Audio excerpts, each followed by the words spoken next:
Hello और नमस्ते दोस्तों, स्वागत है आपका द सिनेमा कल्ट में। आज मैं एक्सप्लेन करूंगा एक ऐसी मूवी जिसमें एक दिन नॉन लिविंग थिंग्स में जान आ जाती है और उसके बाद क्या तबाही होती है, उसके लिए आपको पूरा वीडियो देखना पड़ेगा। तो आज मैं एक्सप्लेन करूंगा 1986 में आई sci fi horror movie maximum overdrive को। IMDb पे इसे मिले हैं 5.4 आउट ऑफ 10 स्टार्स और इसका मेटाक्रिटिक स्कोर है 24%। सड़े हुए टमाटर पर यह है 15% फ्रेश विथ 50% ऑडियंस स्कोर, जिसका मतलब सड़े हुए क्रिटिक्स को ये मूवी उतनी पसंद नहीं आई जितनी ऑडियंस को। बट एनीवेज, और अब बिना किसी देरी किए रोल द इंट्रो।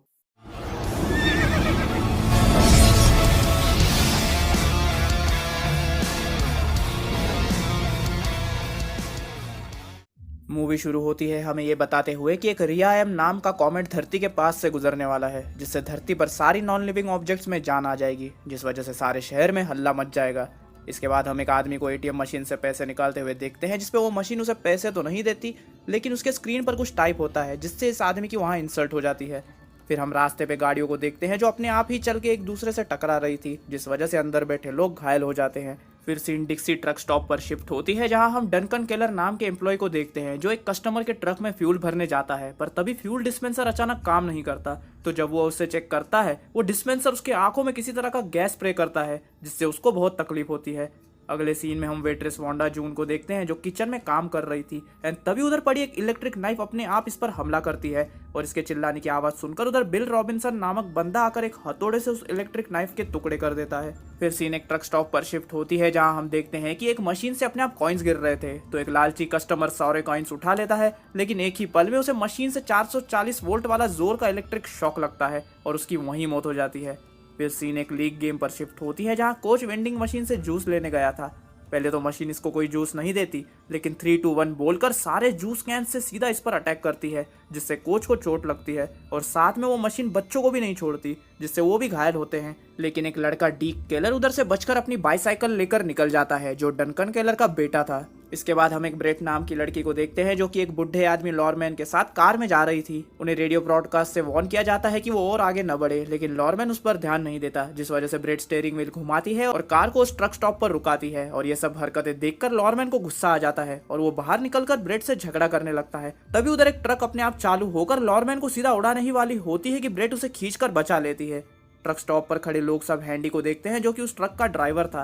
वो कहता है कि ट्रक की चाबियां तो मेरे पास है और मुझे नहीं पता कि अंदर कौन है। फिर स्क्रीन शिफ्ट होती है अगले सीन पर, जहां हम न्यूली वेड कपल कर्ट और कोनी को देखते हैं जो कि गैस स्टेशन आए थे। वहां कर्ट एक खून से भरी डेड बॉडी देखता है, जिससे वो थोड़ा कंफ्यूज हो जाता है। तभी उसकी नजर ग्लास डोर से अंदर जाती है, जहां घड़ी का कांटा कुछ ज्यादा ही तेजी से चल रहा था। तभी पीछे से एक ट्रक आके कर्ट को मारने की कोशिश करती है, लेकिन वो वहां से हट जाता है और ये ट्रक बिल्डिंग से क्रैश होकर वहीं अटक जाती है, और बचने की खुशी में वो अपनी वाइफ को गले लगाता है। लेकिन तभी उस ट्रक का इंजन फिर से चालू होता है एंड कर्ट और कोनी अपनी कार में बैठकर वहां से निकल जाते हैं। दूसरी तरफ बिल नाम का एक बंदा यहाँ हो रहे हादसे देखकर सोच में पड़ जाता है। तभी पीछे से ब्रेट आके उसके कंधे पर हाथ रखती है, जिस वजह से वो डर जाता है, क्योंकि उसे लग रहा था कि ब्रेट की जगह कोई नॉन लिविंग थिंग है।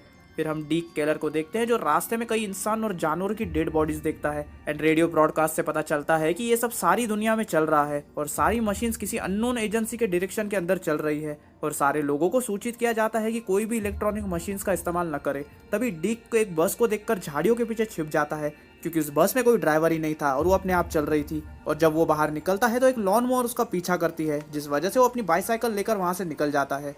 नेक्स्ट सीन में हम डंकन केलर को देखते हैं जिसे होश आ गया था, जो अपने बेटे डीक के लिए परेशान था। ऊपर से अपनी आंखों में गैस स्प्रे होने के कारण वो अंधा हो गया था, लेकिन फिर भी वो अपने बच्चे को ढूंढने के लिए जाता है, लेकिन तभी एक ट्रक आकर उसे उड़ा देती है और वो वहीं मर जाता है। लॉरमैन देखता है कि उसकी कार को एक ट्रक ने क्रैश कर दिया था, जिस वजह से वो पागल गुस्से में बाहर निकलता है, एंड इससे पहले वो कुछ करे एक ट्रक आकर उसे खाई में धक्का दे देती है। फिर हम देखते हैं कि सारे ट्रक्स ट्रक स्टॉप के चक्कर लगाने लगते हैं ताकि कोई भी अंदर से बाहर न जा सके। कोनी और कट अब भी बाहर ही थे, वो सेफ्टी के लिए ट्रक स्टॉप जाने का सोचते हैं। तभी रास्ते में एक ट्रक उनका पीछा करती है, लेकिन वो ऐसे तैसे उससे बच जाते हैं। वो ट्रक स्टॉप तक पहुंच तो जाते हैं, लेकिन वहीं बाहर एक ट्रक आकर सीधा उनके कार को पीछे से ठोक देती है, जिससे उनकी कार पलटी हो जाती है। ये सब देखकर बिल और ब्रेट उन्हें बचाने के लिए आते हैं। तभी हेंडरशॉट, जो कि उस ट्रक स्टॉप का ओनर था, वो मिसाइल लॉन्चर लेकर दो ट्रक को उड़ा देता है। इसके बाद वो सब अंदर जाते हैं, जहां हेंडरशॉट बिल को ब्रेट के सामने पास्ट में किए क्राइम्स को लेकर उसकी बेइज्जती करता है। हेंडरशॉट के जाने के बाद बिल ब्रेट को समझाने की कोशिश करता है, लेकिन ब्रेट को कोई सफाई नहीं चाहिए थी और वो उल्टा बिल को शांत कराने की कोशिश करती है। फिर हम डीक को देखते हैं जो ट्रक स्टॉप के बाहर से उधर के हालात देखकर कुछ देर वहीं बैठ जाता है। रात होती है एंड बिल और ब्रेड आसमान में ग्रीन लाइट देखते हैं जो ब्रेड को किसी कॉमेट की लाइट लग रही थी एंड वो बिल्कुल सही थी। बिल कहता है कि वो एक हेवन नाम के आइलैंड के बारे में जानता है जहाँ कोई मोटर व्हीकल नहीं है एंड वो लोग वहाँ सेफ रह सकते हैं। इधर वांडा को बहुत गुस्सा आ रहा होता है तो वो बाहर जाकर ट्रक्स पर अपना गुस्सा निकालना शुरू करती है। तभी एक ट्रक उसे ऊपर पहुंचाने के लिए आती है पर उससे पहले बिल आकर उसे अंदर ले जाता है। दूसरी तरफ लॉरमैन अभी तक वहीं खाई में फंसा हुआ था जहाँ ट्रक ने उसे धक्का दिया था और वो पूरा कीचड़ में लिपटा हुआ था। तो कर्ट और बिल एक टनल से होते हुए उसे बचाने जाते हैं जहाँ डीक भी पहले से ही मौजूद था। डीक लॉरमैन को जगाने की कोशिश करता है लेकिन वो जरा सा भी नहीं हिलता, जिस पर वो ये भी गया बोल के निकलने लगता है कि तभी लॉरमैन डीक का पैर पकड़ लेता है। नहीं, ये भूत नहीं था, लॉरमैन अभी भी जिंदा था और मदद के लिए रिक्वेस्ट करने की बजाय ये पागल उसको धमकी देता है कि मुझे यहाँ से निकाल वरना मैं तेरे को कचरा सेठ के पास बेच दूंगा, 150 रुपया देगा। तभी उधर कर्ट और बिल आकर डीक को छुड़ा कर ले जाते हैं। जब डीक अपने पापा के बारे में पूछता है तो बिल उसे कुछ नहीं बताता। अंदर सब कर्ट और बिल को लेकर परेशान थे, खासकर कोनी कर्ट के लिए, क्योंकि उसे लग रहा था कि वो किसी सस्ती ट्रक के नीचे आकर मर गए होंगे। पर तभी कर्ट, बिल और डीक वहां आते हैं एंड वो अंदर जा पाए उससे पहले एक ट्रक उनके पीछे आती है तो बिल मिसाइल लॉन्चर से उस ट्रक को उड़ा देता है। अंदर जाने बाद डीक फिर अपने पापा के बारे में पूछता है, जिस पर हेंडरशॉट कहता है कि एक ट्रक ने तुम्हारे पापा का पापड़ बना दिया और वो चल बसे। ये सुनकर डीक बहुत रोता है एंड ब्रेट हेंडरशॉट को एक जोर का थप्पड़ लगाती है क्योंकि जिस तरीके से उसने ये खबर सुनाई थी वो इसी के लायक था। अगली सुबह एक कैटरपिलर, बुलडोजर और मिलिट्री म्यूल को आता देखकर डीक बिल को जगाता है। वो बुलडोजर एक कार को सीधा उस रेस्टोरेंट के अंदर घुसेड़ देता है तो हेंडरशॉट मिसाइल लॉन्चर से उस बुलडोजर पर हमला करता है, लेकिन फिर वो म्यूल मशीन गन से शूटिंग करना शुरू करता है जिस वजह से कुछ लोग मारे जाते हैं जिसमें हेंडरशॉट भी मर जाता है। तो गुस्से में बाहर वांडा मिसाइल लॉन्चर के साथ जाती है जहां वो पहले अपना गुस्सा निकालती है और म्यूल उस पर भी बेरहमी से गोलियां चला देता है जिससे बेचारी मारी जाती है। लेकिन बहादुर वांडा मरने से पहले अपनी मिसाइल से एक ट्रक का काम तमाम करके जाती है। फिर म्यूल अपने हॉर्न के जरिए बात करने की कोशिश करता है जिससे डी समझ पा रहा था। म्यूल कहता है कि उन्हें बस रिफ्यूल कर दो तो वो इंसान को परेशान नहीं करेंगे, लेकिन अगर रिफ्यूल नहीं किया तो परेशान करना तो एक तरफ, वो उनकी वाट लगा के रख देंगे। जिस पर जोई कहता है पर लाइट नहीं है भैया तो गैस कहाँ से भरेंगे। और जैसे ही जोई ये बोलता है तभी वहां पर लाइट आ जाती है और बिल उस ग्रीन गॉब्लिन वाली ट्रक को उसके भाई बंधुओं को बुलाने बोलता है एंड सारे ट्रक्स लाइन लगाकर खड़े हो जाते हैं और बिल सबकी टंकियां फुल कर देता है। और इतना काम करने बाद बेचारे को दिन में तारे दिख जाते हैं तो ब्रेट उसे अंदर ले जाती है जहां बिल कहता है कि ये पक्का एलियंस का ही झमेला है जिसमें वो हमको मार के दुनिया पर कब्जा करना चाहते हैं, इसलिए वो मशीन्स को यूज कर रहे हैं ताकि वो अपना मकसद पूरा कर सके। फिर कुछ देर बाद बिल ग्रेनेड से मिलिट्री म्यूल को उड़ा देता है। फिर वो सब एक नाले की मदद से ट्रक स्टॉप से निकलते हैं जहां ठीक उनके निकलने बाद ट्रक्स उस पूरी बिल्डिंग को तबाह कर देते हैं। इसका मतलब मशीनों ने झूठ कहा था कि वो उन्हें कोई नुकसान नहीं पहुंचाएंगे। अब सब सर्वाइवर्स के पास अपनी अपनी गन थी जिसे लेकर वो नाव में बैठ के सेफ जगह जाने वाले थे। तभी उन्हें रास्ते में एक ट्रक मिलती है जिसे वो बराबर शूट करके क्रैश कर देते हैं।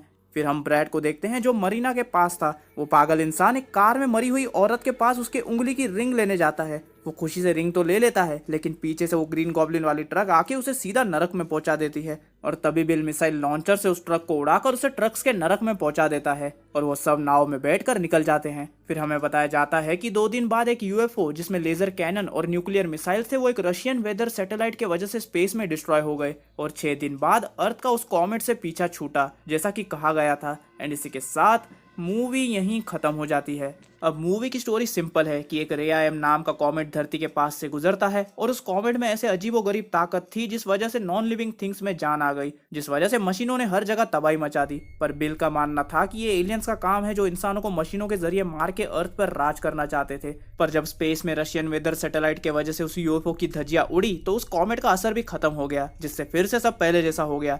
एंड इसी के साथ ये था मेरा मैक्सिमम ओवरड्राइव का कंप्लीट एक्सप्लेनेशन में थियरीज एंड डिटेल्स। और अगर वीडियो पसंद आया हो तो एक लाइक कर दो। आपको एक्सप्लेनेशन कैसा लगा मुझे कमेंट सेक्शन में बताओ। एंड अगर चैनल पर नए हो तो चैनल को सब्सक्राइब करके बेल नोटिफिकेशन ऑन कर लो। एंड ये क्यों करना है मुझे बताने की जरूरत नहीं है। एंड अगर आपको जानना है कि मेरे आने वाली वीडियोस किस मूवी पर होने वाली है या आपको मीम्स देखना पसंद है तो मुझे इंस्टाग्राम पे फॉलो करो। एंड अगर आपको मेरी प्रीवियस मूवीज की लिंक्स चाहिए तो मेरे टेलीग्राम चैनल को सब्सक्राइब करो। दोनों का लिंक आपको डिस्क्रिप्शन में मिल जाएगा। अब इसी के साथ मिलता हूँ मैं आपसे अगली वीडियो में और तब तक के लिए स्टे विद द कल्ट।